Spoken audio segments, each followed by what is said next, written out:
Hi, and welcome back to Run to Done podcast. Today's guest was a competitor at the recent Biggs Backyard Ultra. For those that don't know, Biggs is like the world championship for backyard running. He qualified by winning the Singapore Team Championship in 2024. He soon became a fan favourite, not only for being a really nice guy, but we found out he grew up in Scotland. So how could we not like him?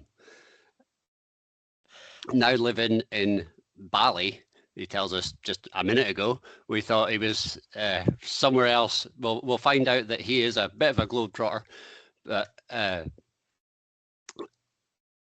if you follow him on social media, you'll see that he had a poetry race report, which was great to listen to. So here's my little tribute to Ned. I call it On the Hour. In Backyard Ultra, there is no roaring crowd, no maps, no finish line, just a loop, a yard, a lap, the same one, over and over. How long do you take? 1 hour, that's what you get. The blows of the whistle, 3, 2, 1, the ring of the bell. How long before it becomes your personal hell? Most runners fear that place, but in Backyard, it's inevitable, sometimes welcomed, for all except one. This is Run Till You're Done, and tonight we welcome Ned Phillips. Mike, welcome to the show. Mike, well, first of all, Mike and Nikki, great to see you. Mike, what an intro. Wow. First of all, the poetry, I do write it and I read it. To hear someone else do it, that was lovely, man. That was really cool. Thank you for doing that. And you said I'm a nice guy, but you only just met me. Who knows? Like, let's we'll find out together. But in Backyard, Laz calls it a family. Almost everybody you meet at Backyard are great people. I think it is inevitable when people are doing this type of thing that they are good people. But yeah, thank you, Mike. Thank you, Nikki, for having me on. I appreciate it. Thanks for coming on, Ned. No worries.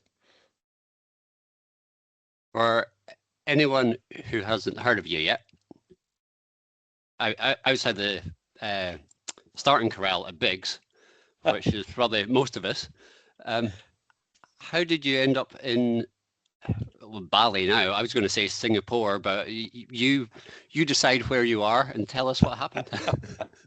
Well, physics decides where I am because I am where I am. But yes, I did represent Singapore. But just because you're both in Scotland, and I'm not saying this is a Scottish show, but it's where it kind of comes from.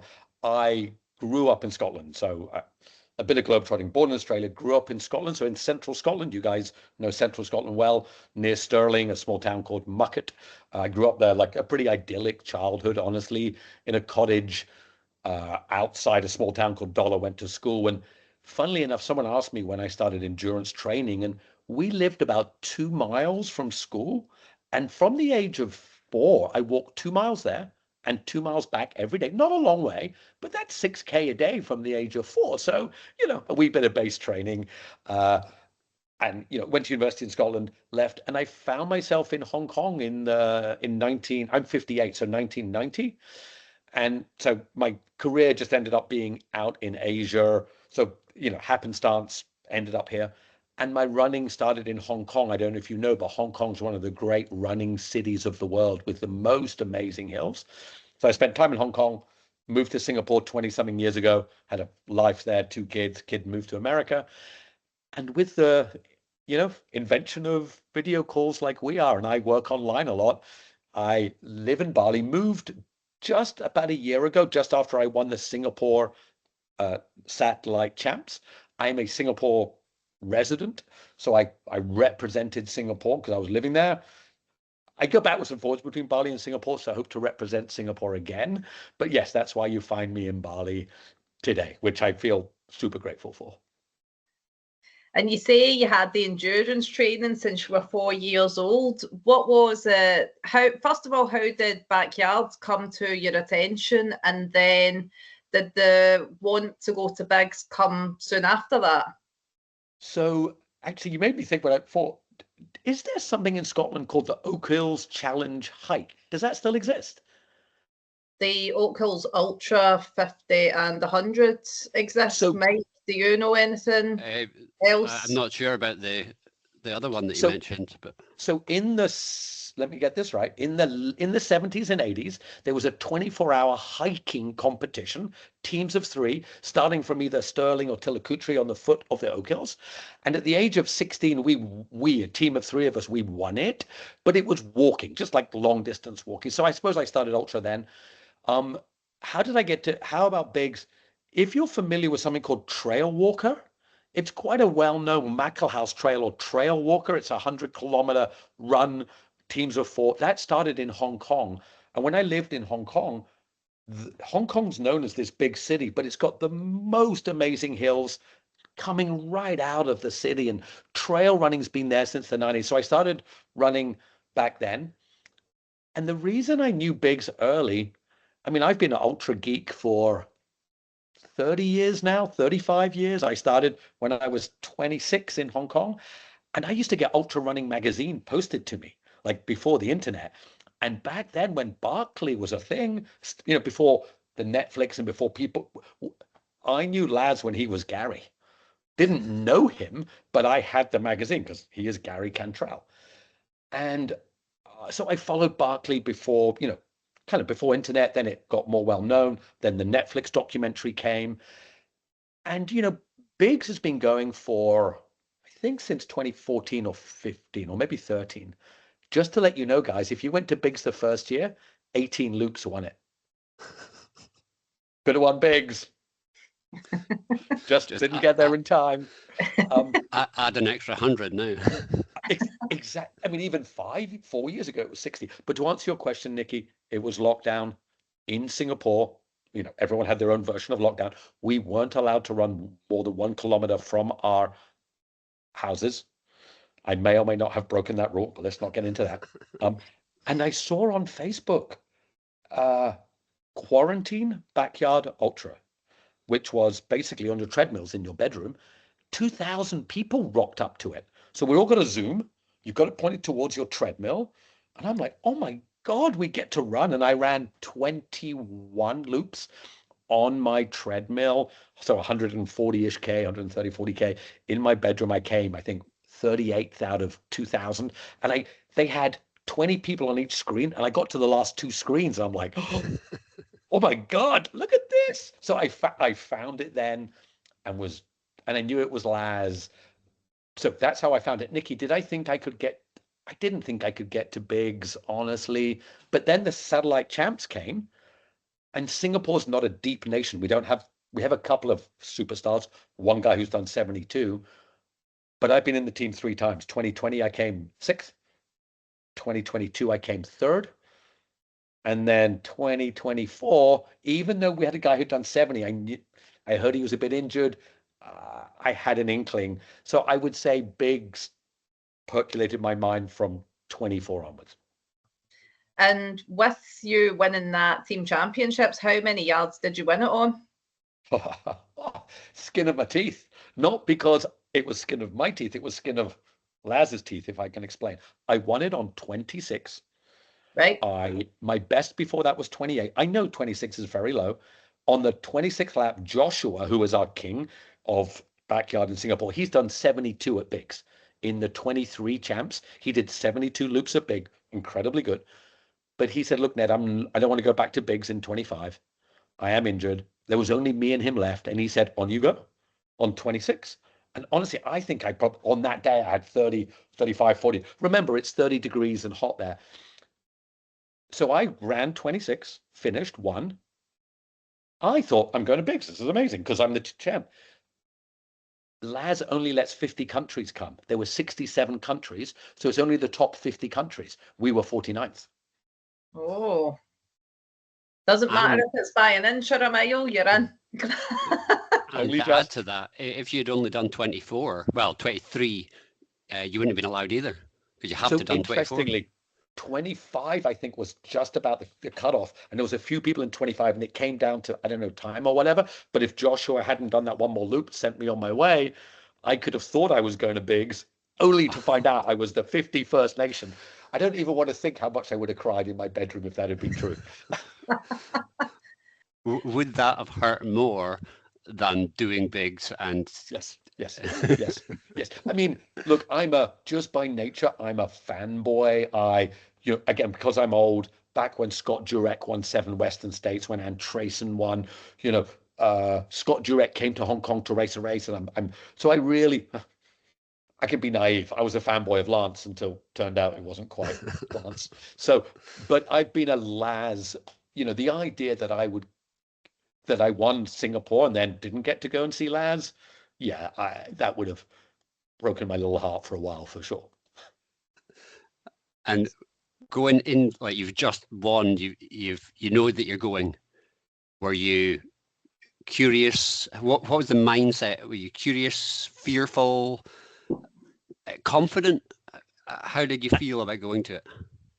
I've made a lifestyle of being delusional. So I go there believing I can win. Of course I don't win. Bartos and Phil, and but I also have a goal. It's weird. I know I can't do 100. Like, let's be clear. I wasn't the oldest person there. I was the oldest man there. The oldest person is Jennifer Russo, who is 59. And at 59 years old, she did 74 loops at Dead Cow Gully. So Jennifer Russo did 74.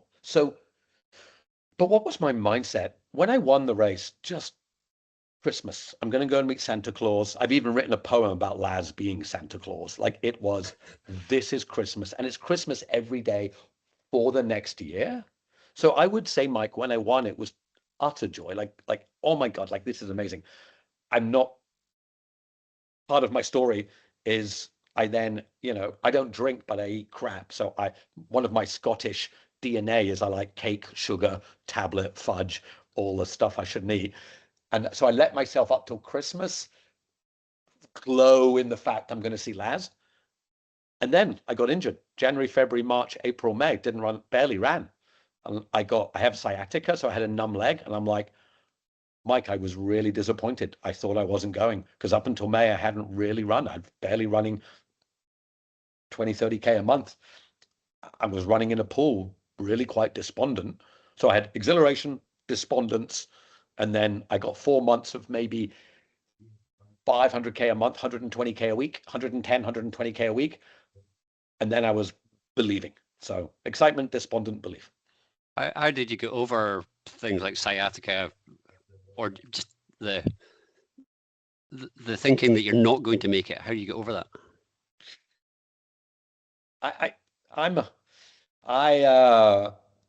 In the moment, I didn't get over it. I was just sad.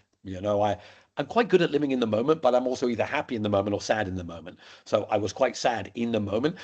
I have a little LinkedIn following that I've built being a startup sales guy, but I built it around ultra running. So every week I give my running thoughts. And I was doing a video. I do these videos of me and I'm running in a pool. I'm literally running up and down a pool. I'm like, I don't want to tell you guys, I'm running up and down a pool. This sucks. I suck. Everything sucks. Bleh.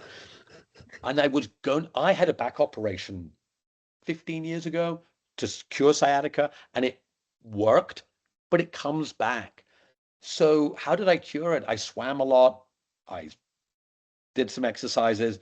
I had belief I was about to get a steroid injection to stop, but it just, I don't know if the magic pixies at the bottom of the garden allowed it to get a bit better, because sciatica is quite delicate. The nerve's either touching or it's not.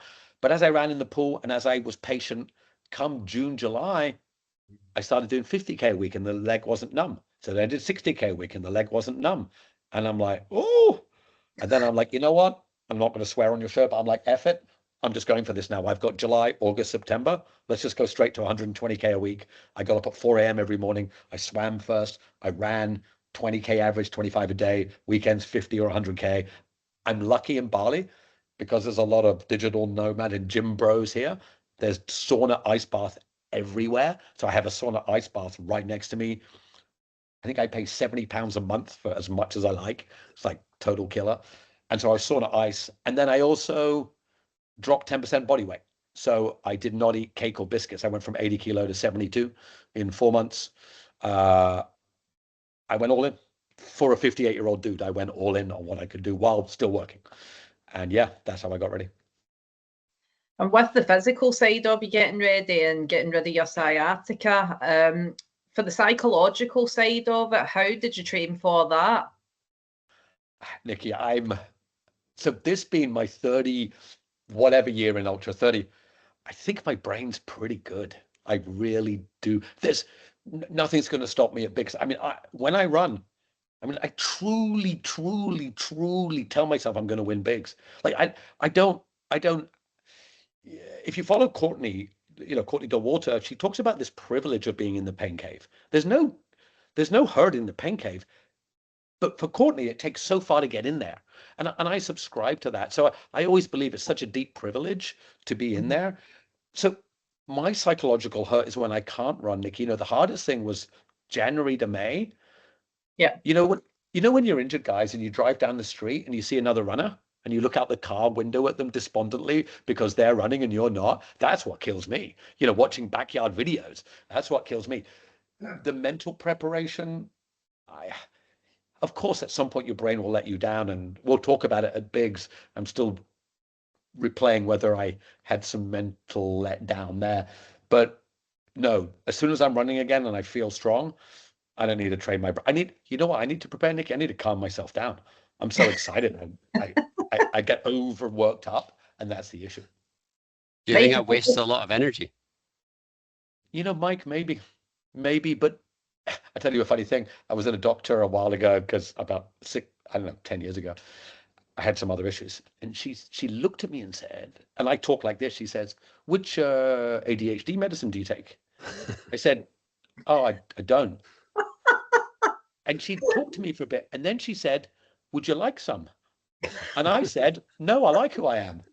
I understand it can be a lot for other people. And Mike, to your point, does that energy, and again, at Bigs, and I'll tell you, I actually think about it at Bigs, you can't change who you are. Do I think I lose some of that? Yeah, Mike, I think I do. I think there is a more focused version of Ned that probably could be a little bit better, but I'll take it for what it is. Yeah, I think you might lose the energy going into it, but the sort of excitement that you're bringing to yourself, I think that adds to getting over the pain, the suffering, because you are smiling, being happy gets you through it. I think so. And we all approach it with different points of view. And actually, at Bigs, I have to. Seems weird. I spoke to Harvey and Phil and Mishi Bagman and Evo and love it. But I also, when I race, I try not to speak to people as much as I want to, because I realize they do have to be focused, and focus is a weakness. Maybe the lady with the medicine and the doctor is right, but anyway, focus is a weakness for me. You know what though, Ned? I like the excitement, and it sounds like you're channeling it in the best way that you can. So I'm just going to need to find a bit of that off you, because my excitement gets to the point it's detrimental. So I think it's my dad is he's 90, very excitable dude. He was a professor at Sterling University of the brain, so a neural network scientist. So he studied the brain, and in his words, because he's even more excitable than me, which is hard to, and he still runs. He's actually the park run champion in Sterling and until, let's not get into it, until park run took away age graded records. So let's not stumble down that path, which is lunacy. But anyway, different point. He was the champion, but my dad has this word that he believes he is over adrenalized. So the part of his brain that puts adrenaline works overtime, which genetically maybe come to me, different phrases of what that is. And it's just part of who I am. So yeah, I don't need to work up the mental excitement and think about not stopping. I have to try to figure out how to allocate it in the right places, maybe. So when you got to Bigs and you ran, did you have a low loop? And if you did have a low loop, how did you get out of it? Good question. Loop 17 or 18? I couldn't get calories in for a while. And I'm good at getting calories in. So I don't know if you I assume you know David Roche. You follow his high carb, high calorie stuff. I've always been a good eater. Like I can eat quite a lot, and I often think about ultra running as a eating competition with running thrown in, as we know. Backyard particularly, loop 16, 17, 18. I was struggling to get calories in, and my brain started to not spiral, but get a bit of despondent. You know, imagine you go the way the bigs. And I don't want to say only do 18 because I don't want to be disrespectful to that. And look, my 28, I was the second lowest ranked guy there. So, I'm not putting up big numbers, but I knew in my head that like if something had happened on loop 18, first world problems being sad at bigs, in the big world, boo-hoo, but I would have been sad. And Nikki, I was like, oh, I was out on the road loop and it was night. I don't care about the night, it's raining, but I was feeling pretty weak. And I was like, crap, man, if I don't get some calories in soon, I'm good at being in the moment. I've slightly different story. I had a startup that blew up massively, lost everything. It was a storm. And I learned to disassociate from your effort and in the moment, just do your best in the moment. So I managed to refocus. And when I got back, a magical tin of rice pudding appeared. And that rice pudding, sometimes when you run backyard, some food appears to you and you're like, oh, you hadn't thought of it before. I gobbled down an entire tin of rice pudding in I only had 4 minutes that loop, all down, felt like gold. So, and then apart from, and maybe we can talk when we come to the end, talking about how bigs ended for me. Obviously, the low moments came towards the end, but that was from a different point of view. I totally get that because when I had the biggest race I've done so far, I had a magic banana and it helped. I was going to say, I relate to you for you're not saying that somebody else's achievement of 18 yards is not good. It's you expected more from yourself. Mm-hmm. For the team championships, I was in the UK team and I stopped at 33 yards because I was injured. But I'd went into that expecting to do 3 times that. So it was just I think part of the preparation for it, you've got to convince yourself that you are capable of more. So you're disappointed in yourself. You're not worried about what anybody else thinks that you're capable of or what you're disappointed. You're disappointed in yourself. And Mike, I don't know if I mentioned this, but and now you say it. I watched the documentary. You were in a documentary, right? About that. And I remember seeing you talking about it. And, I can, even though we didn't know each other then, obviously you're capable of more. I can see that. You can see that. And I can feel it. But, and this is, we talked about football just before this, ultra, if it was easy, they'd call it football, right? You don't know what you're going to get on the day. And that's the beauty. If you turned up and knew what you were going to get. But yeah, now you mention it, Mike, I recollect watching that and I felt that little bit of heartbreak for you as well, because we've all had races where we know there's more and for whatever. Hey, look, at Biggs, I saw Bartos get disqualified. I saw Sam Harvey drop out. I saw Lucas, and I mean, I literally passed Lucas, as he was having the issues. And, Lucas has done 116 and he's dropping out at 18. So we know one race doesn't define you, but does that, it still means in the moment, yeah, you feel sad in the moment. Yeah. And at Biggs, most people don't get to experience Biggs because you have to qualify, you have to be the best to get there. What is there a defining thing that you would say about Biggs that people just don't get, don't understand? How can I make it 2 things, Mike? Because you can make it as much as you want. Okay. How absolutely compact Biggs is. It's obviously, we know it's not Western States or UTMB. Where the parking lot is at Biggs, where the tents are, it's tiny. It's tiny. I thought it would be not a stadium. You come around the corner and it genuinely is the driveway of Laz's house. Like genuinely straight up, it's the driveway of Laz's house. His house is a bit further up and it's, slightly bigger than the driveway. You can't park, there's nothing by the road. So I think what you don't get about, a lot of people don't get about Biggs is that Of course, it's the heartbeat of our sport and where it all came from. But it really is so grassroots. Like, it really is just a little road off a Tennessee road. I'm not religious, but it felt spiritual. And I think if you're in backyard, the feeling and the reason I say that is once you get there, Laz talks about backyard family. I mean, there's no prima donnas here. Like, the kindness is outrageous. The reality that for most of us, we can't believe we're there.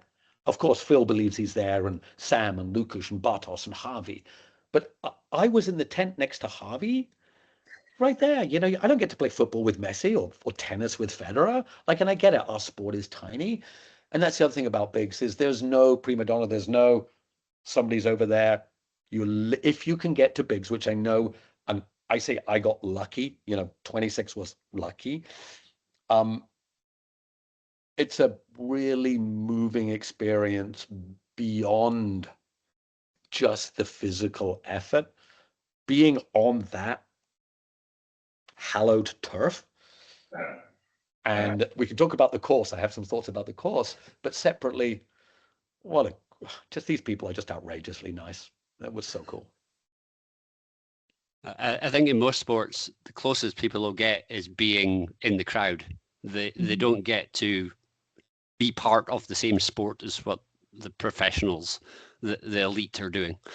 And also, because it's backyard, if this was UTMB, I could go to Chamonix, but then, Killian and Francois and Jim would run off into the distance, obviously, because they're faster. But here, so far, like, nobody runs off into the distance because we all go in loop. I get back to the tent with Harvey.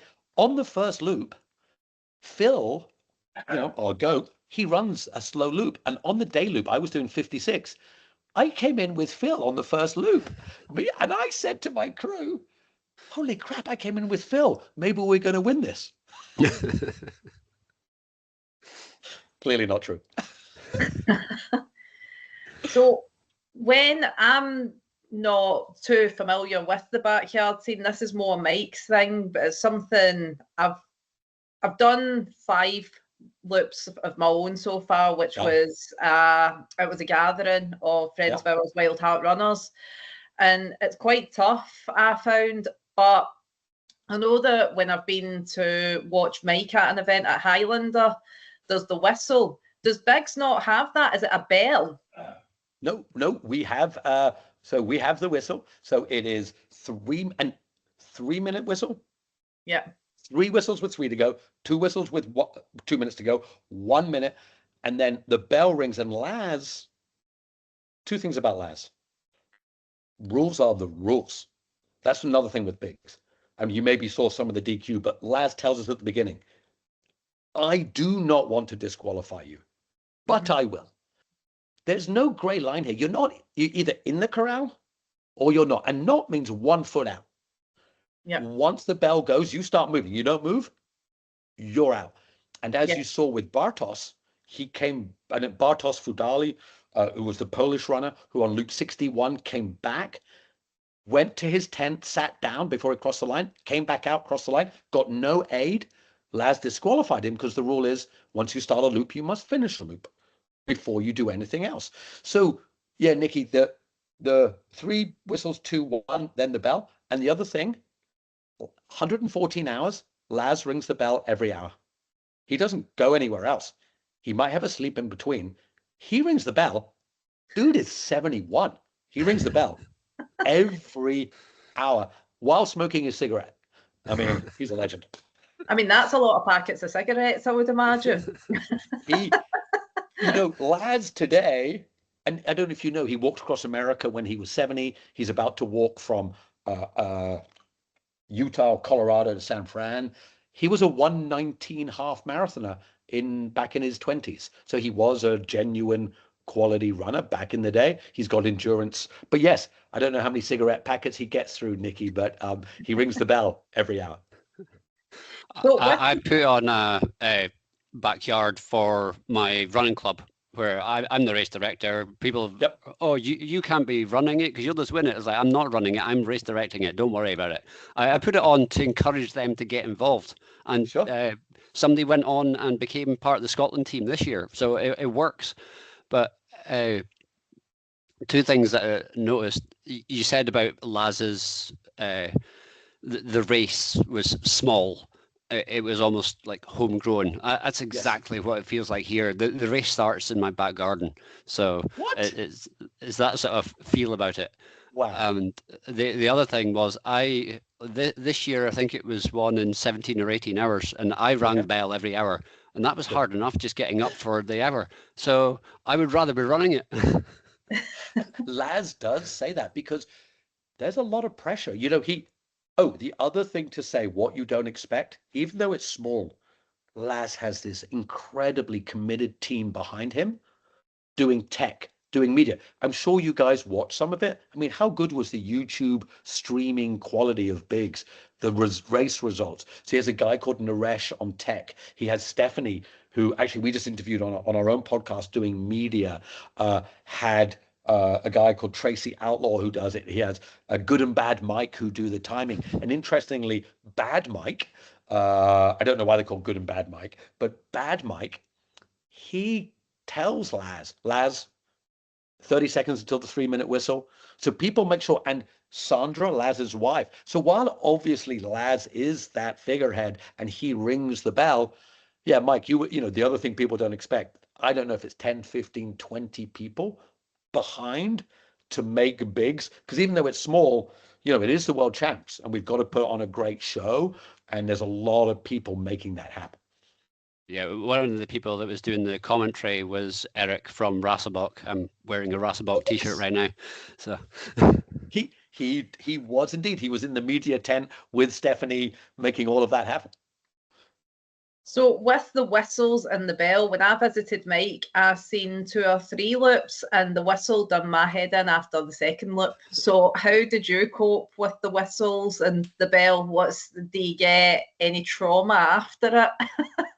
Nikki, PTSD. yeah, I love backyard. So the answer is no, and the answer is I miss it. So I don't get PTSD. I get the opposite. I miss it. Why? I love reality. I love my life, love my family, my wife, my everything. But when I'm in that, let's call it alternate reality, I don't want it to end.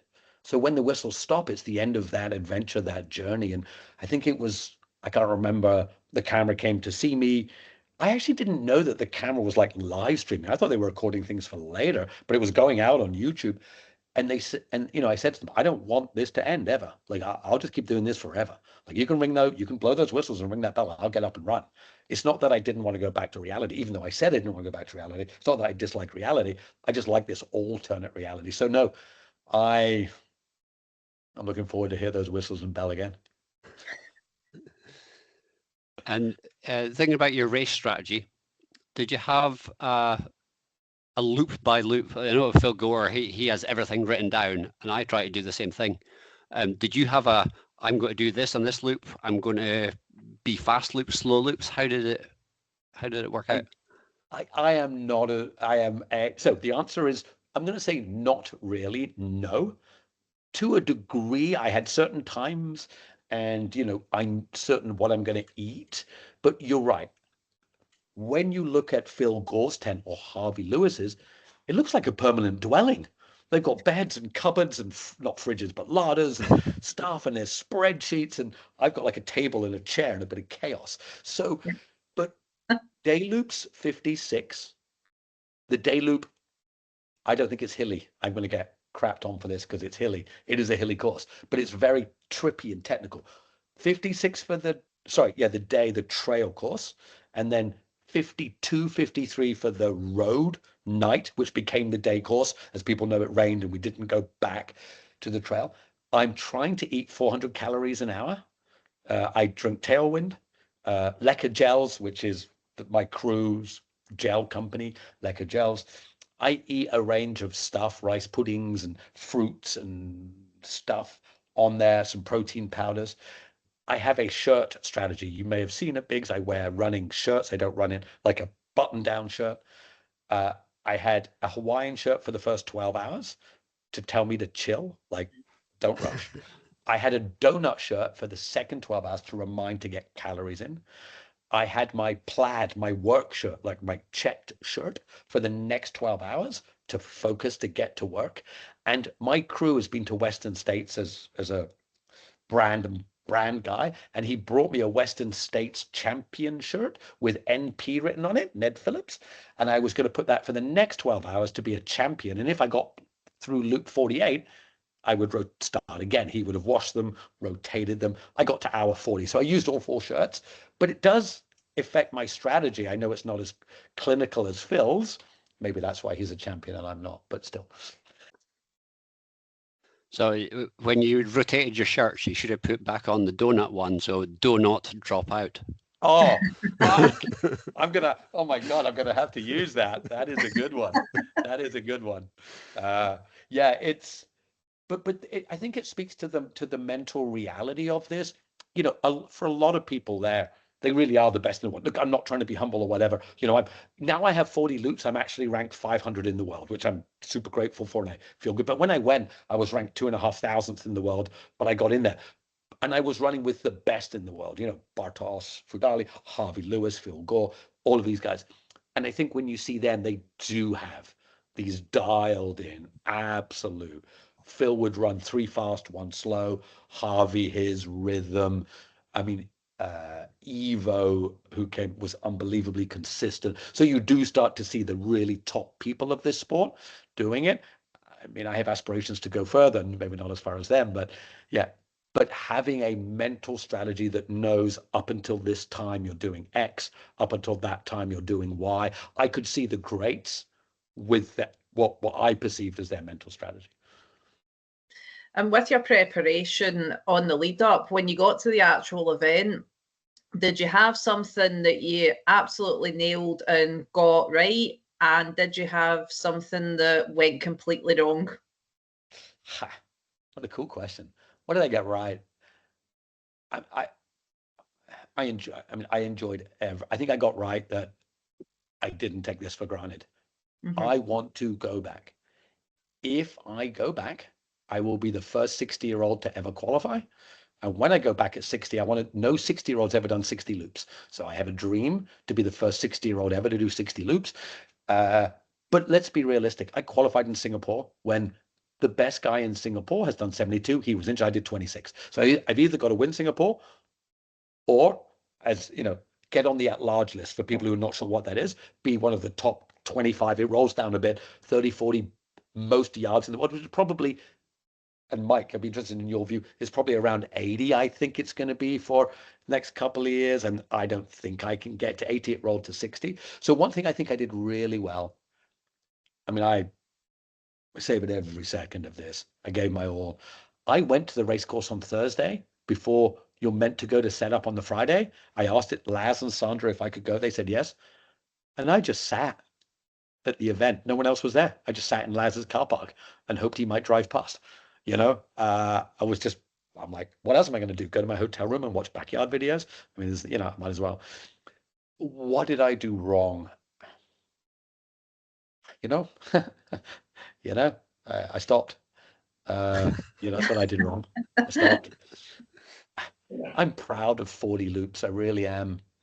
But and again, Nikki, I know you're more new to backyard. I know Mike, and to ask you this, I mean, or to say this, Mike, every backyard you finish, you after a while it dribbles those thoughts into your head.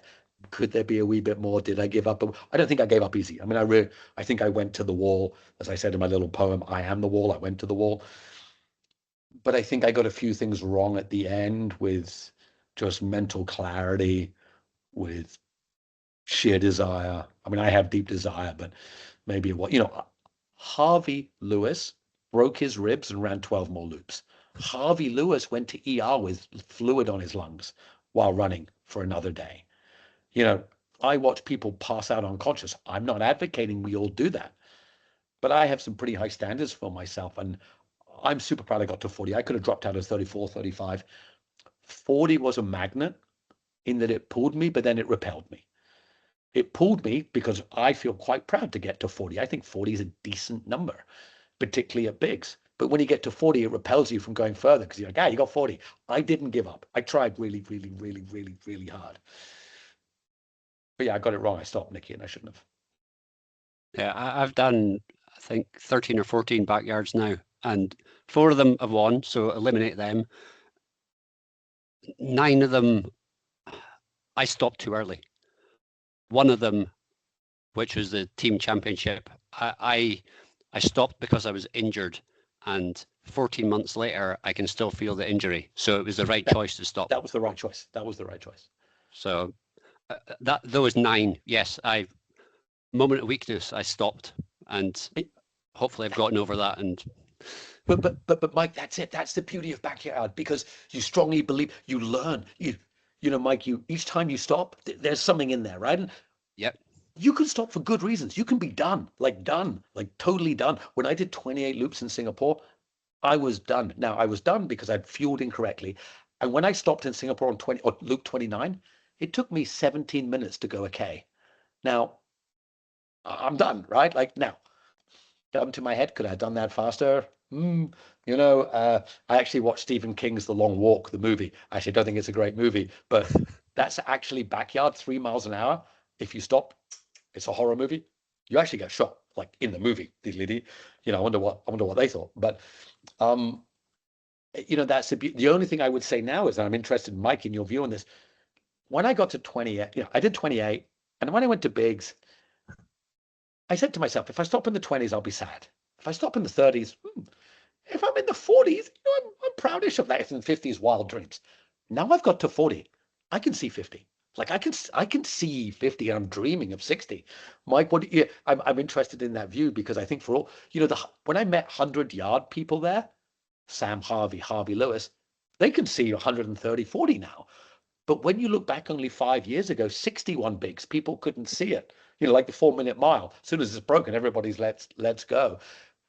That's what you learn, I think, from the ones you stop. It lets you visualize a little bit further. Yeah, what I say to people is stopping earlier than you thought you had to, moment of weakness, whatever it is, as long as you learn from that, then it's okay. You can get over it if you've learned your mistake and fix it next time. But yes, a lot of people say don't set a target. I say do set a target, but your target should be hard to achieve, but just achievable and no more. So I think I'm capable of, say, 100 yards. That scares me. That I probably not be able to sleep the night before because it scares you that much. But if you don't set it, then you're not going to achieve it. There's a great running philosopher called George Sheehan, who wrote Running Philosophy back before we had running influencers. He was a running influencer back before it was a thing. And one of his favorite essays, he wrote short 1-page essays, kind of where I learned to write running poetry from. Don't reach for what you can, reach for what you cannot. And I love that phrase. Let's reach for what we cannot. It can't be crazy cannot. It can't be like, oh, I'm going to fly. Well, you can't. So that's not happening. But, Mike, it's not impossible 100. I get it. 100 is wild and scary and out there and bleh. But backyard particularly, I think you've got, you see, Mike, there's a long debate. Have a goal, don't have a goal. You'll stop at your goal. But if your goal is wild, then it's okay. Don't think you can do 10 and have a goal of 10. Yeah, that's to me, that's a no. 10 and put out 24, because that's like 100. So, and I've noticed a trend. Most people who really improve their PB improve by about 50%. So mine was 28, 50% would have been 42. So I went from 28 to 40. So you see, I'm delusional. I've convinced myself I can go from 40 to 60 now. Yay, easy, done. My math works. But I think whatever you've done before, you can at least do 50% more, at least, and then dream bigger. Do you think having people like Phil and Harvey and Bartos and Laz and the whole bubble, so to speak, do you think that had a massive contribution to carrying on and just the buzz from it all?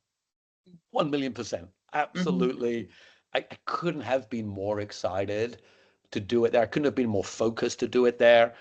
I think it does. I think, only 72 people get to step there, and no spectators, only one crew member per person.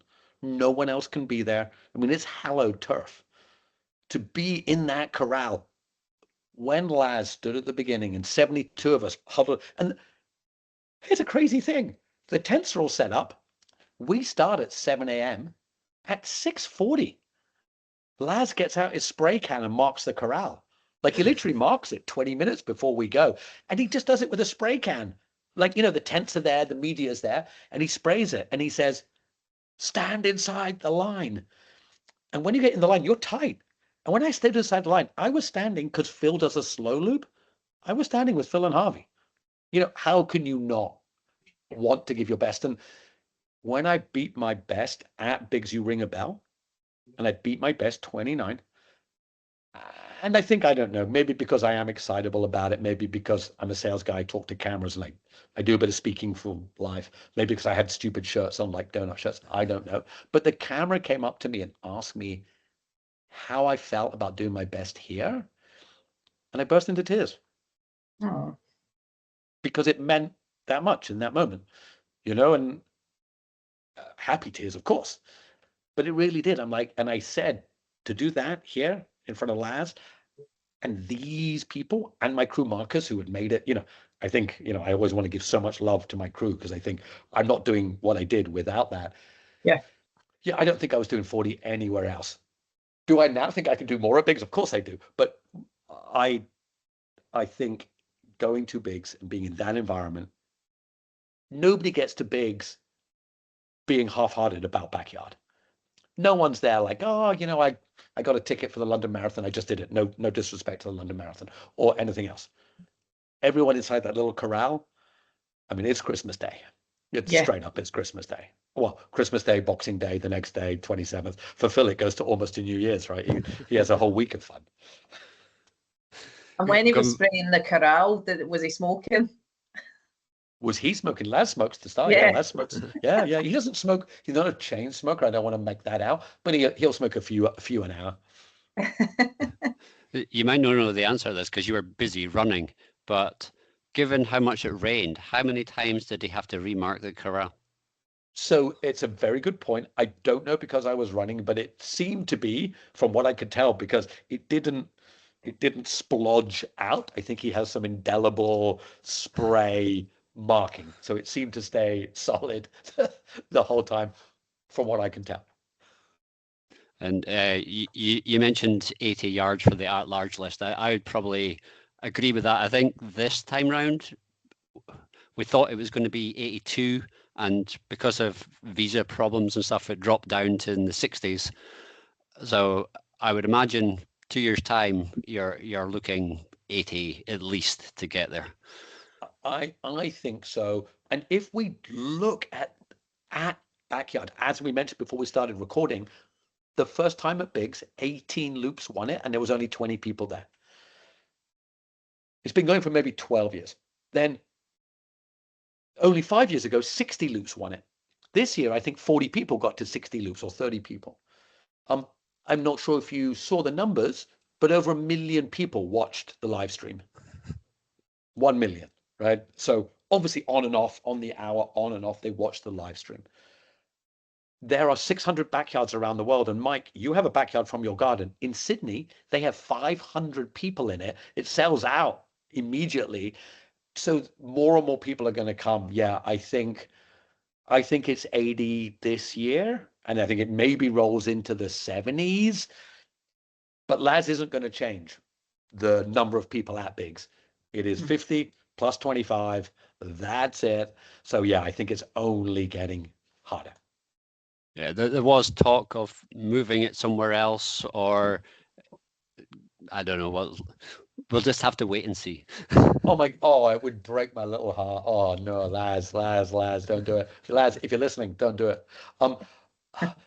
So I was an Ironman. I wasn't an Ironman. I did Ironman before this, went to Kona, and when they moved Ironman, I think you might know the history. They took Ironman away from Kona. I mean, guys, I have spewed on Facebook to Ironman Corporation. I even wrote to the CEO. I'm like, dude. And I don't know if you ever saw, but about 6 years ago, Laz in an April Fool's joke sold Barkley and Backyard to Ironman for $1. He said it was a good deal to sell to these wonderful business people. He sold it for $1. It was an April Fool's joke. I just, you know, Laz was passionately understood that the visa situation sucks. And it's not fair that certain people, and I don't know if you know, the Pakistani champion, Jamal Saeed, has twice won Pakistan and twice not been able to go. And that's not fair. But hey, look, just my view. I cannot imagine why. The day course is iconic at Biggs. It is rolling. I don't think it is 144 meters per loop. So it's hilly-ish, but it's rolling. You could trip and fall, and there's rocks and everything. And the night loop, the road loop, is long and it's beautiful. It's amazing. I just don't see why we would move it. I know there are people who would like, and again, including Phil Gore, who has said on a podcast he would be in support of it moving. I hope they never do. And you say there as well, sorry, Mike, Laz, if you're listening, Laz, if you are listening, please come on the podcast. I think the advantage for your point of view, and I probably agree with it, certain companies that you may or may not have mentioned are in it for the money. They're corporations. Laz is not. He's doing it for the love of the sport. So I think, look, and I had this incredibly lucky. So I finished on 40 hours, went back, tried to sleep, didn't, because I'm all messed up and blah, blah, blah. But, there's another 60, 70 hours of racing. So I stayed around. And for most of that time, I was at the campsite. Laz is not a guy you just take time from. You don't just take his time. He wanders around with his own aura, but he's an incredible guy. In between one loop, I think it was loop 80, he rang the bell and he just wandered away from the start line. And he happened to stand next to me. We had a 1 hour conversation, me and Laz. I mean, as a fanboy of it, I was in heaven. It was amazing. And I asked him, Laz, you must know that this backyard is a thing now. This fire's not dying. Like, this is a thing. Like, it's growing. And it is commercial. And he said, look, I have a team. I understand. I know it's commercial. We're figuring it out. Because, hey, look, somebody else could just start I was going to call it run till you drop. Somebody could start their own 6.7K race format, right? Phil Gore was talking about a professional league. Does everybody have to come under Biggs? And we had Stephanie Gillis-Pullard on the show, who runs the media for Biggs. She did not say this. She did not say the names. She said, our show just last week was called, Is This the UTMB Moment for Backyard? She said sponsors are knocking her door down now. She said there were 1 million views.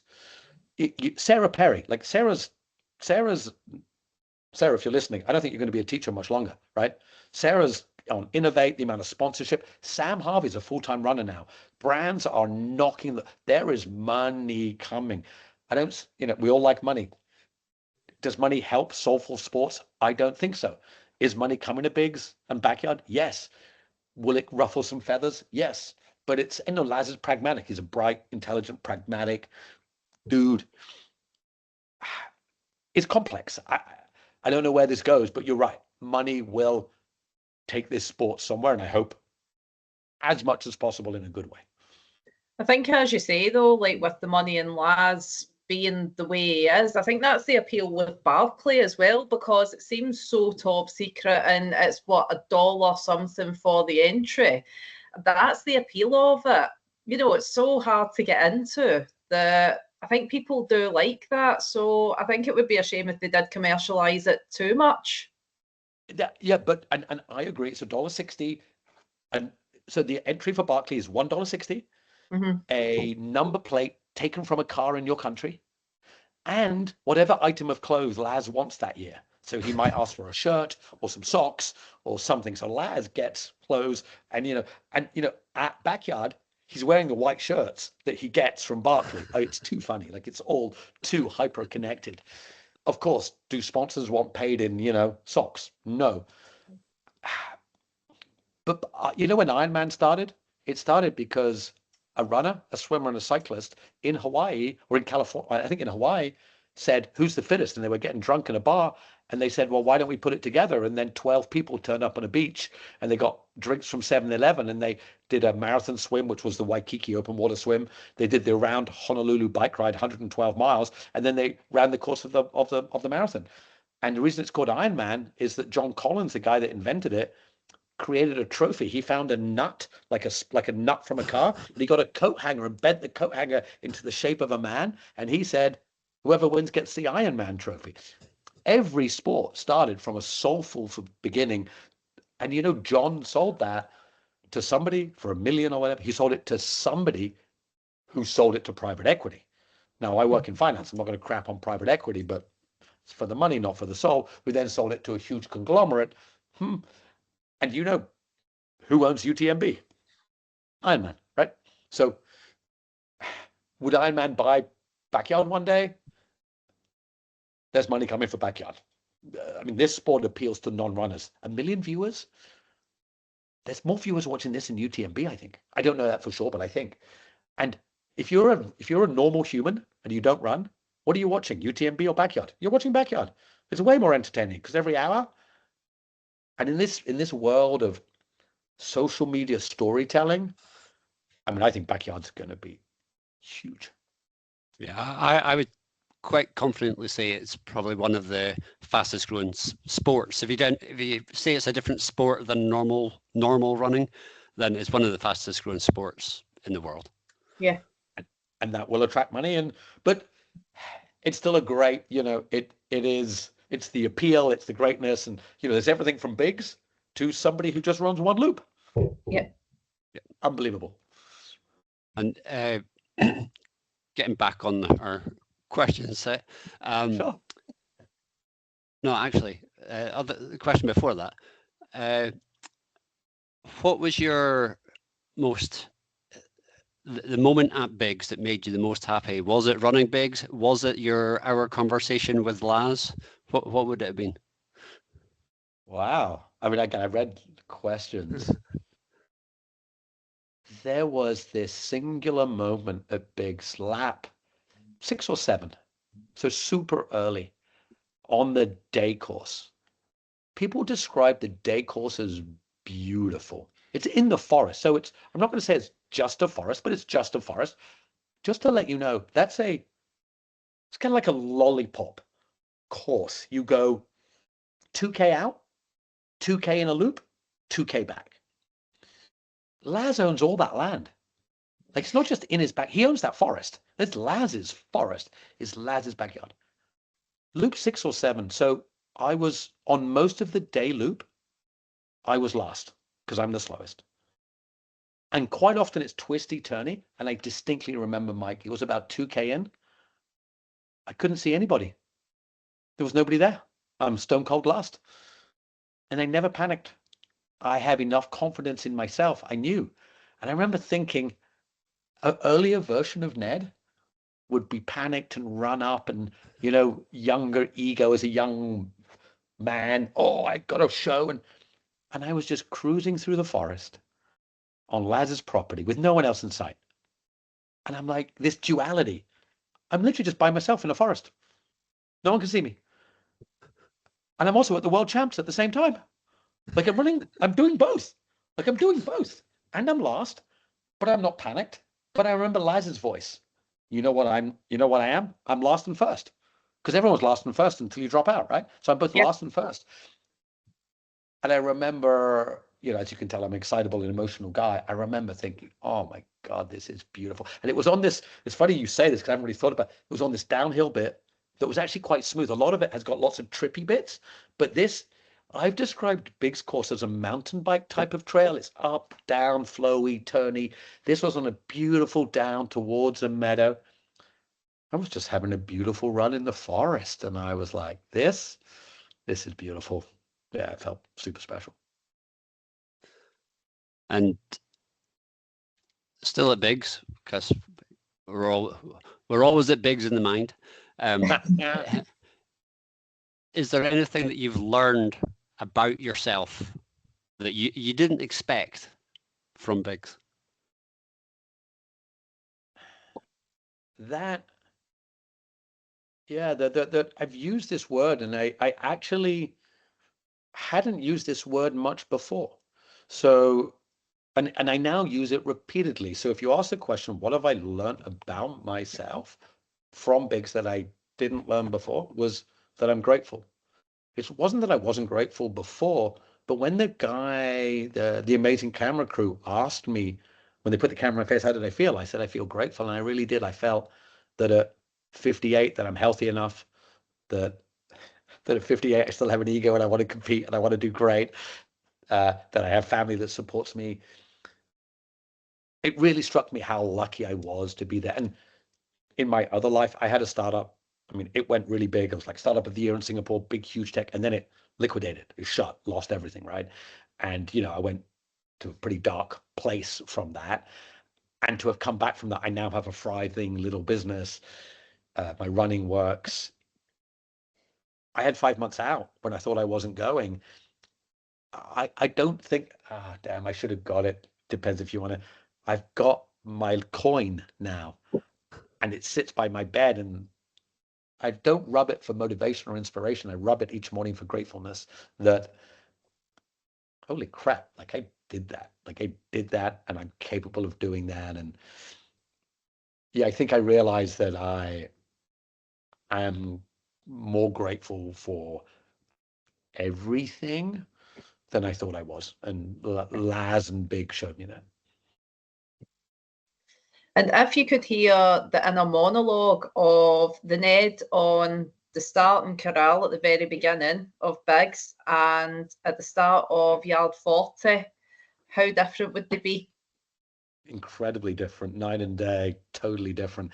The beginning, Ned, is this, inner child, it's Santa Claus, it's Christmas. Oh my God, this is amazing. And honestly, like I tell myself I'm going to win this stuff. Like I'm winning. Like I'm winning.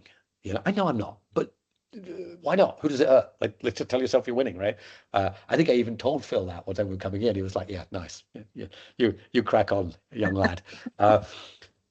On loop, so actually loop 41, if I may, Nikki, because so up until loop 35, I'm not going to say it was steady state, but it was really hard, and I had my ups and downs. But there was no, but I was okay. On loop 35, so I run walk, so I do like not exactly. I pick roughly 10 minutes. And when I start a course, I don't know. It's like, okay, roughly 10 minutes is that lamppost. Every 9 or 10 minutes or little uphills. So I run walk.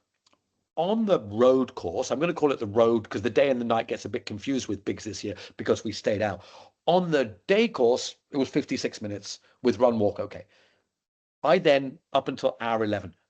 From hour 11 till hour 41, we're on the road course. And I ran walk and was doing on average 53 minutes. On loop 34, it was 54. On loop 35, it was 55. So by loop 36, I'm like, okay, I have to run. Yeah. Now, otherwise, this run walk is going to time me out. I can see it, like I can feel it, and I'm also getting into a bit of unknown territory.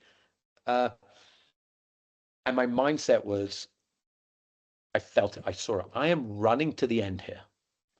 Whereas before, the belief was, oh my God, I've done 30. Hey, I've done 31. Oh my God, I've done 32. And I didn't see an end. Maybe 36. It's hard to remember 35, 36. And you know this, I am not a fighter. I'm a lover. I'm not a boxer. But you know this impression in boxing, bite down. You know that expression. When it gets hard, when someone punches in your face, just bite down on your mouth guard. Don't feel it. Like from 36, my mindset was just bite down on this like this. So I was putting a caffeine pill every loop. I had this kind of hardcore music in my ears.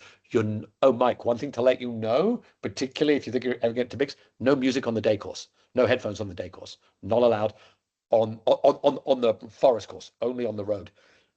So Nikki, 36, 37, I stopped talking, head down, night, torch shining on that bit of road.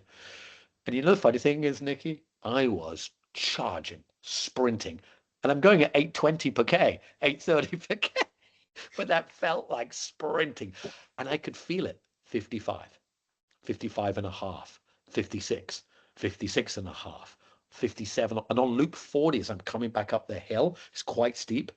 To finish loop 40, I knew I'd finish it. I found myself in the grass, running along in the grass of the road. And then my legs started to not buckle, but like I was struggling to get up the hill, and my brain was like, oh, this is it. And when I got it on loop 40, you can bring your chair to the start line rather than go back to your tent. Marcus, for the last few loops, had my chair by the start line. And I sat down and I was just staring at my esky. And I just, my brain was disintegrating, and, that childlike wonder had gone. I was biting down, the music, this kind of in my ears. And when 41 started, within a few steps, I knew, like I just knew, like I could barely move it. And as I came out, you come out onto the road, I stumbled into the bushes, and somebody I don't know, if you're listening, thank you, kind of pulled me out of the bushes and pushed me back on the road. But of course, they have to take on. You can't wait for anybody. It's not. It's not. It is every man for themselves. Everyone helps.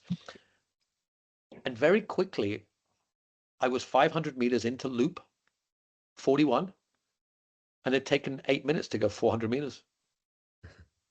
And I stopped, and it was 4 degrees by now.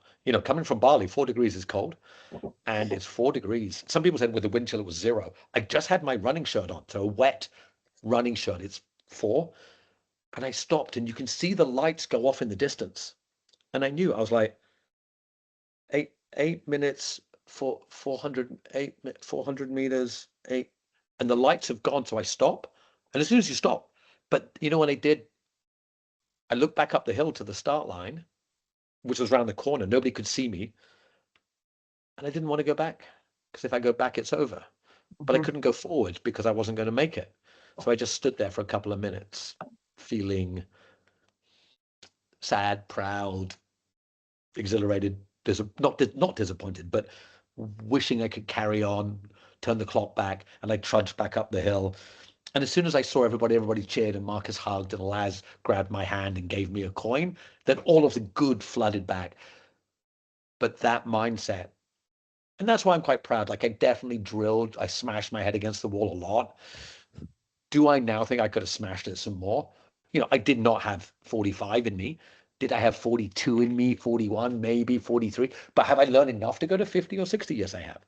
But yeah, your mindset, I'm proud that I smashed my brain pretty hard. And listener question I've got from Clayton Tabbitt, all the way from Australia. He said he fell in love with him on the live stream. The reason why was because you said treat each yard like yard one. And he's asking, are there some favorite sayings or mantras that you had during the backyard? Well, Clayton, thank you, man, for the question. I truly appreciate it. Me and Marcus, and my crew, Marcus, to shout out Marcus. I've known Marcus for 10 years. He's German, organized. Not all Scottish people are unorganized. I'm just unorganized, Scottish, Singaporean, Australian, whatever I am.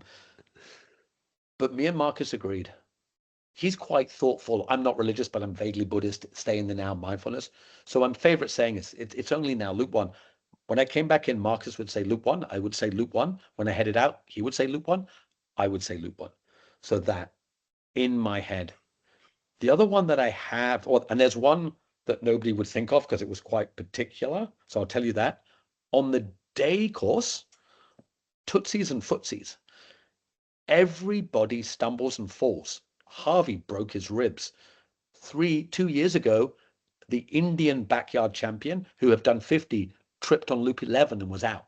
So I spent my entire time saying feet and toes. I said tootsies and footsies. I'm colorblind. I can't see the rocks and the roots. So for me, it's even harder. And even though I concentrated on it, I still, every loop, tripped, grabbed a tree, nearly fell. So I would say, it was that.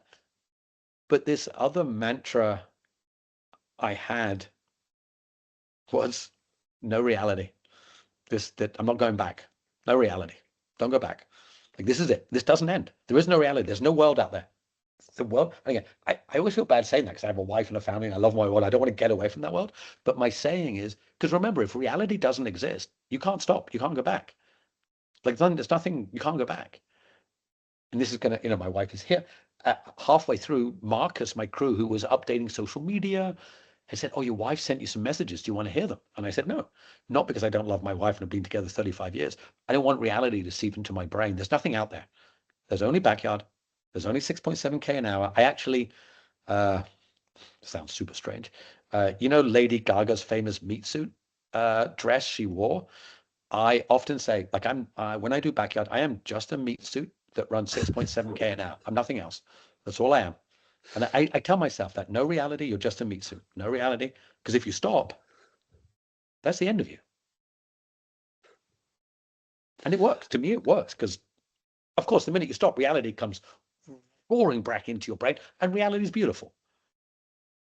But don't think about reality when you're in there, because it gets in your brain. No reality. Right, a bit of a fun question for you. Imagine the Biggs loop. You choose whether it's night or day loop, forest or road. Imagine it was like a Super Mario track. If you could pick up one power up during your yard, what would it be? So it doesn't matter what. Okay, just to ask a question. Is this a personal superpower just for me? Yes. Okay. Oh, I know exactly what I need. I would pick the day course, the forest course, and I would pick the ability to run downhill like a wild man, like super. I would pick downhill turbochargers. I am so cautious. So I don't know if I used to vaguely ski for Scotland. So when I was young, I was on the fringes of the Scottish mogul team. So I actually trained with the Scottish mogul team. So I used to rampage down hills on my skis. I've done mountain bike races across Mongolia. I've done some mountain bike racing, but I'm very cautious. So downhill, I was like, tiptoe, tiptoe, tiptoe.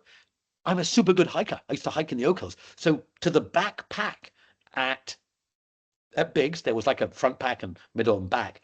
I would catch them on the uphills. I'm a really good hiker. So on the ups, I would catch them. And on downhill, they're all gone. I think they're laughing. They're like, what happened to him? Did he stop? I'm like, Jesus Christ. Like, so I would pick downhill supercharger blasters. And hey, I'd be finishing the day loops real quick. And another fun question for you, Ned. Biggs, which runner would win in a talent show, and what would their act be? There's only one. There is the infamous, the one, the only bagman, Micharo. His act. So, you meet some humans who just have this unbelievably beautiful character. I do not know if he sings or dances or things. I think he is a storyteller. I think Mishi is one of the great storytellers of our sport. His English is really good, not perfect. But when he conveys something to you, I think Mishi he's an actor. He's an entertainer. You know what Mishi is? So do you know who I mean by bagman Mishi? Do you know who I mean? Yeah. Mishi Michara? Yeah. Okay. He carries a bag, right? And I'm going to tell you his bag story, which I've told before, but it's beautiful. He went out with an umbrella when it was raining. When I asked him why, he said, because I thought it would entertain the others. Why is he entertaining us? I don't know if you saw, he has different fashion for different loops. He has trousers and cutoffs, and like he quit his job to be a professional backyard influencer and backyarder. He's done 94. He's 30. His wife works at Deloitte. She was there. On the back of the computer I'm talking to you on, I have my bagman sticker. At the end of the race, he gives everybody bagman stickers, right? So Mishi would be a court jester. He is there for our entertainment. And you ready for this? So I've chatted with Mishi a couple of loops. He ran slow, fast. He's done 94, so he can go a long way. He didn't have his best day at Biggs. We're in the middle of the second night, first night? I don't remember. It's not raining anymore, so it must have been towards the second night, getting dark. And he's running with me. And we've chatted a bit, and he knows my name. He calls me Ned San. In Japan, you say San after respectful. Ned San. I said, hey, Mishi. And it's maybe Luke 30. I can't remember. Anyway, he says, Ned San, you are sweating. I said, yeah, Mishi. I was running along on the road, and he looks at me and says, may I? I'm like, may you what, Mishi? He said, may I mist you? He reaches into his bag of tricks. You know those little water misters that cool you down, the little, if you're hot? He brings out a water spray and mists my face to cool me down. Oh, Exactly. I gave him a hug. I nearly cried again. I'm like, not for the mist spray. And I asked him, Mishi, is the mist spray for you? He said, well, for me and everyone else. He says, do you need a gel? In his bag, he carries gels for other runners. Like he's he's he's a 30-year-old guy. There's some beautiful souls in Backyard. That young man, he would be the court jester, not in a disrespectful way, like doing. He's a sensational young man, and I really hope he makes it. He told me he's winning bigs one day. Like that young man he's got a long time to go. He's given up his other stuff. He wants to be a professional backyarder. I would love many people to win bigs, but if Mishi won, yeah, I'd have a tear for that. Great young man. An entertainer. He truly is. Right. I've seen a comment, I think it was on Facebook or something like that, that Laz said that the whistle and the bell, it doesn't need to be a whistle and the bell, as long as it's a significant noise on 3, 2, 1, and then go. If you could replace the noise, so it didn't have to be a whistle or a bell, what would you replace it with? That is cool. I think it's okay. So I have to replace them. I think it's very hard to replace the bell because I think it is such an iconic thing. This sounds weird, but I would like fireworks for 3, 2, and 1. I would like fireworks. So a firework on 3, because it's just my imagination, on 2 and on 1. And I know what I want to start it. I want Laz to light a cigarette like he does at Barclay. I want Laz to light a cigarette on the hour, every hour, like he does at Barclay. And I know it's not a noise, but the sound of his lighter, just the tiniest little and off we flow. But fireworks, 3, 2, 1. Tell everybody what's going on. You can't miss that, right? Yeah. At the start of my homegrown backyard that I put on, I don't have a bell, so I've got it's one of those clown bicycle horns that so it works. As long as interestingly, Mike, that sounds great. When I did Singapore backyard, the team won the first year, we were still in lockdown. We'd been given permission to do it, but we weren't allowed any noise. People were in, blah blah blah. Our race director just said go, because that's all she was allowed to do. So sometimes you just have to do with what you can. But I think the whistles and the bell are the iconic ones. Hopefully, long may they remain. Mike, I thought you were going to say you had a conch. That would be cool. That would be cool. That would be cool. The iconic. It sounds like, Nikki, you have Barclay in your dreams one day, maybe. Absolutely not. I would die in the woods within the first 20 minutes. Just through my nav skills are shocking, so absolutely not. I will leave that to the experts. I'm with you, Nikki. My nav skills are terrible. And just a little bit of facts. Phil Gore wins an entry to Barclay by winning bigs. The winner of bigs gets an entry to Barclay. He is not taking it. He said he was on Pado's podcast. He said, I have zero interest. I have no nav skills. Not going to Barclay. I wonder what happened. Do you know what happens with that entry then? Can he pass it on to it like someone he would think, or is it just? So, Nikki, to answer your question, I do not know, but knowing Laz, it won't roll. It won't. I know. Yeah. Knowing Laz is not a guy who's like, let's make it fair. He's like, hey, life said this. He doesn't want it. It's gone. Right. Yeah. And let's face it, he's going to get 1,000 letters, right, from anybody who knows how to do it. I do not. Whatever you have to do, enough people will work it out, because there's only 35 spaces at Barclay, right? So I think he guards it pretty well, given that there must be thousands of people and maybe hundreds figure out how to enter, how to do it. Mike, do you have Barclay in your dreams at all? No, it just doesn't appeal. I think it's the navigation. When I go for a run, I want to go and run. Not if I want to navigate, I would do orienteering or something like that. But exactly. I want to run. Honestly, I'm not a nav, and that's why that's why backyard is so amazing. Yeah. I mean, if you get lost at backyard, that's on you, right? I mean, with Barclay, I would love to go to Tennessee and see the big yellow gate and go to the park just to visit it and see the prison and things like that, just from a being interested point of view, but from a race, no, it's not for me. So on a scale from normal human to Phil Gore has a spreadsheet for every yard and carb that he does, how nerdy did you get with your planning? Yeah, I mean, we could debate between one or two, but maybe, I went to Walmart, I got a trolley, and they threw as much stuff in it as I could. So that was it. To be fair, my nutrition, I use Leca Gels, which is Marcus's company. So I brought 72 of those. I brought 2 bags of Tailwind. I knew I was having two scoops of Tailwind. I knew I was having 2 gels. I knew I was having 25 grams of protein every 4 hours. I knew I had 400 calories, but they were all in a big bag. I brought a table. We poured it on the table. I said to Marcus, 2 of those. That was it. No sleep strategy, figure it out. I had three-minute sleeps in my chair. I don't change shoes or socks, so same shoes and socks the entire time. Just suck it up. I have a Vaseline strategy, which isn't as much as I can humanly put on myself because I don't like rashes. I really don't. Holy cow. And, that'll stop a race. Like, bad rash will stop a race. Like, it will. And you guys know, you run like, So I have, but I'm not nerdy. You may not have seen on social media, I overbuy food. I'm like, this is Christmas. You can never have enough quality streets and stuff at Christmas. So I brought so much Coke and stuff and rice puddings, and I took a photo of it all in a car park. On the floor, I stood up and I took a photo down. And I'm like, I'm going to eat all of this. And that was my strategy. I didn't quite, but yeah, no, I'm not.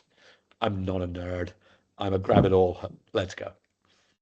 And out of all the stuff that you bought, what did you have anything that was a loyal? You mentioned rice pudding earlier on. This is my food, and anything that you thought was going to be good and ended up not.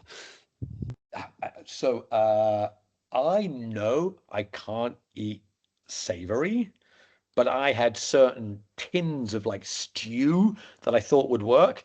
One spoonful in the mouth, did not work. Marcus then troubleshot and went and got beef soup.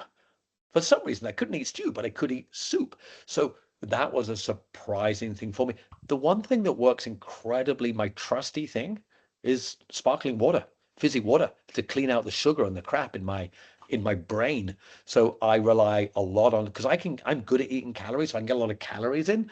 But it's this. I would recommend this, and I don't know if you listen to Free Trail by Dylan Bowman. He talks a lot about sparkling water. I think sparkling water is even though there's no calories in it, obviously, for cleaning the palate and getting you ready again. So my trusty is sparkling water above my calories, and my savory, always a letdown, my champion, rice pudding. And while you're running, what were you thinking about? Only backyard. I'm really good. I've really learned to stay in the moment. I haven't really done mindfulness. I've just run a lot. This is my 34th year ultra running. And I've really learned to only think about backyard. I can get rid of everything else. I don't want to say I'm good at this, but I'm good at it. On the day course, I just thought about not tripping, footsies and tootsies, feet. There we go. On the night course, run. Don't think about anything else. Are you doing okay? Have you had calories? Are you okay? Are you fine? Let's go. Then I ran one loop with Meg Eckhart, who is the 6-day champion, and we had a beautiful chat. Matt Blackburn, I'm sure, Mike, you must know Matt because he was in the British team. What a dude, hilarious. So the beginning of the loop, Matt would ask about my shirts and we would chat a little bit about stuff. But for most of it, if I wasn't talking to people, which I love to do, but I wanted to focus, I just thought about back. I'm like, again, no reality, nothing else exists. No one exists, nothing exists.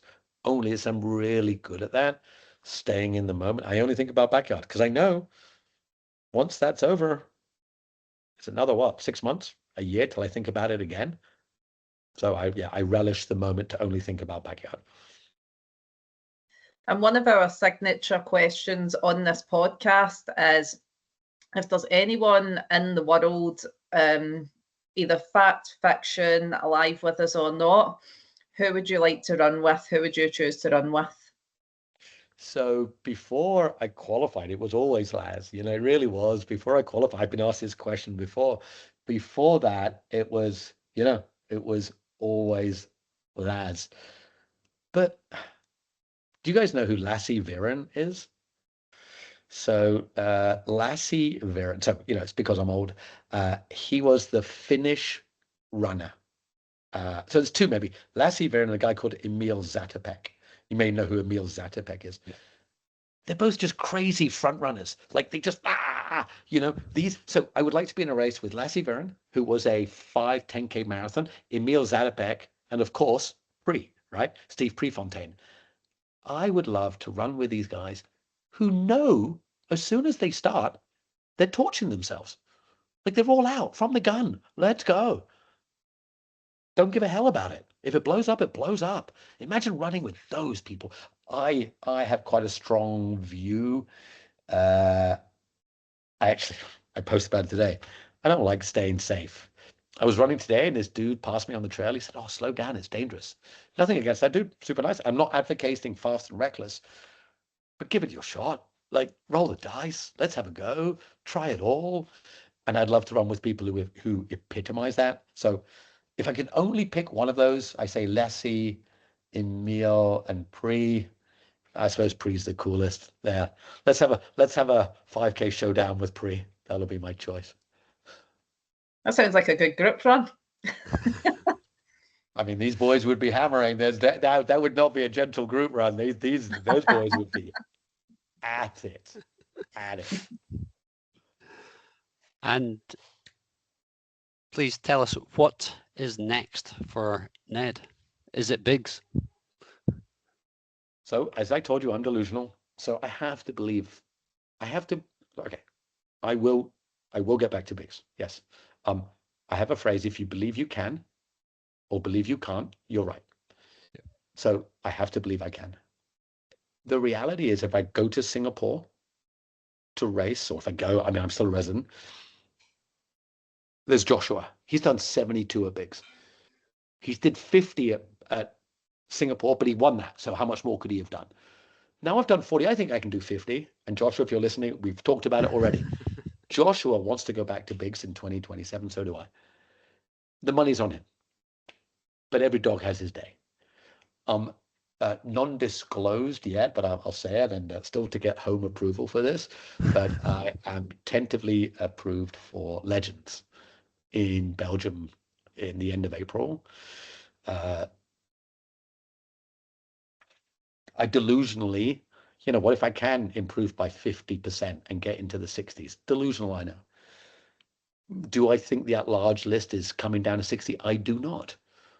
But crazier things can happen. So what's next? Probably Legends, then Satellite.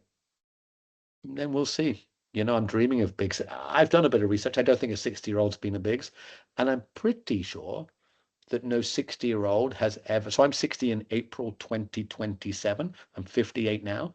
So what's next is getting back to Biggs in some way. Also, what's next is being the first 60-year-old to run 60 loops.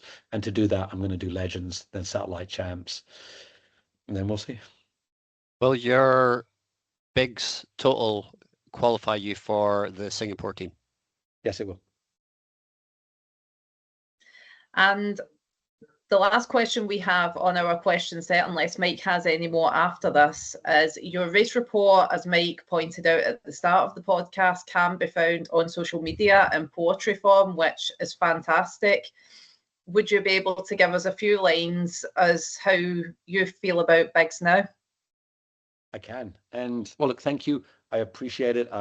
For you guys seeing that poem, Mike, thank you for your poem at the beginning. I appreciate it. I don't think I'm a poet. I just always found after doing endurance effort, so I've been doing everything, it's my 30 year, I've written little stories. So just to let you know, I'm releasing a tiny little book. I have about 50 poems. I'm put them in a book form. I'm going to release them. It's called One More K. Partly it's about motivation, about going further, about not stopping, about I don't know if you see it, but I have a t-shirt, Long Live the Adventure. It's always my shirt. So it says Long Live the Adventure. So I'm always a fan of that. But if I just to read a few, and I'm going to read, I'm just going to put on my glasses to show that I am in fact old.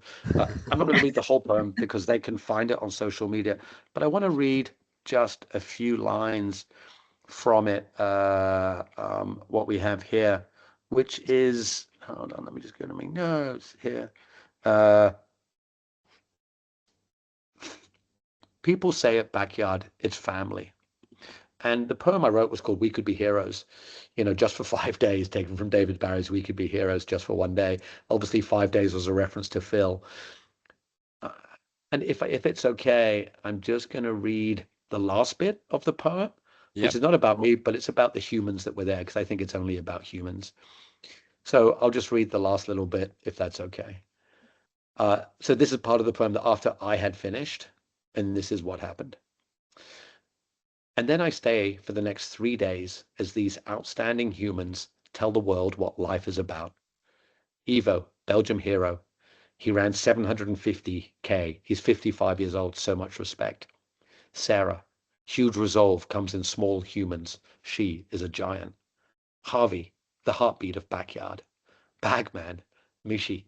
He carries a bag of kindness with him every loop. And Phil, from Planet Gore, a true alien. He ran for 5 days. And all of them, the whole family, every racer and crew and staff who made this happen, we are family. Thank you for all the love. It filled my heart. And Laz, of course, thank you. They say don't meet your heroes. They are wrong. You were way better in person. Thank you for letting me find myself in your yard. One of the true honors of my life. Ned. Thank you, Ned. Thank you. That was lovely. Thank you. I appreciate it. And I think we're going to end it there for tonight, or today afternoon for us. It's a multicultural show tonight because you're in one of the many locations that you reside.